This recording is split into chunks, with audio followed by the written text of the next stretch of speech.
ഒളിവിലായിരുന്ന നടൻ സിദ്ദീഖ് അഭിഭാഷകനെ കാണാനെത്തി. ബി രാമൻപിള്ളയുടെ കൊച്ചിയിലെ ഓഫീസിലെത്തിയാണ് സിദ്ദീഖ് കൂടിക്കാഴ്ച നടത്തിയത്. ഇടക്കാല മുൻകൂർ ജാമ്യം ലഭിച്ചതിന് പിന്നാലെയാണ് ചൊവ്വാഴ്ച വൈകിട്ട് സിദ്ദീഖ് രാമൻപിള്ളയുടെ ഓഫീസിലെത്തിയത്.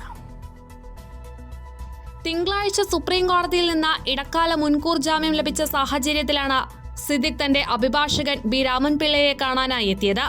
കേസുമായി ബന്ധപ്പെട്ടുള്ള തുടർ നടപടികൾ ആലോചിക്കുന്നതിന്റെ ഭാഗമായിട്ടായിരുന്നു കൂടിക്കാഴ്ച. രാമൻപിള്ളയുടെ എറണാകുളം കച്ചേരിപ്പടിയിലുള്ള ഓഫീസിലെത്തിയ സിദ്ദീഖ് 1 മണിക്കൂറോളം കഴിഞ്ഞാണ് മടങ്ങിയത്. അന്വേഷണ സംഘത്തിന് മുന്നിൽ ഹാജരാകുമോ എന്ന മാധ്യമപ്രവർത്തകരുടെ ചോദ്യത്തിന് സിദ്ദീഖ് യാതൊന്നും പ്രതികരിച്ചില്ല. ഹൈക്കോടതി മുൻകൂർ ജാമ്യാപേക്ഷ തള്ളിയതിന് പിന്നാലെയാണ് മൊബൈൽ ഫോണുകൾ സ്വിച്ച് ഓഫ് ചെയ്ത് സിദ്ദീഖ് ഒളിവിൽ പോയത്. പിന്നീടാണ് സുപ്രീം കോടതിയിൽ മുൻകൂർ ജാമ്യാപേക്ഷ നൽകിയതും സിദ്ദീഖിന് ഇടക്കാല മുൻകൂർ ജാമ്യം കിട്ടിയതും. അതേസമയം ബലാത്സംഗ കേസിൽ സിദ്ദീഖിനെ അറസ്റ്റ് ചെയ്യുന്നതുമായി ബന്ധപ്പെട്ട പോലീസ് നിയമോപദേശം തേടിയിട്ടുണ്ട്. തുടർ നടപടികൾ ആലോചിക്കാൻ പ്രത്യേക അന്വേഷണ സംഘം തിരുവനന്തപുരത്ത് യോഗം ചേരുന്നുണ്ട്. കൈരളി ന്യൂസ്, കൊച്ചി.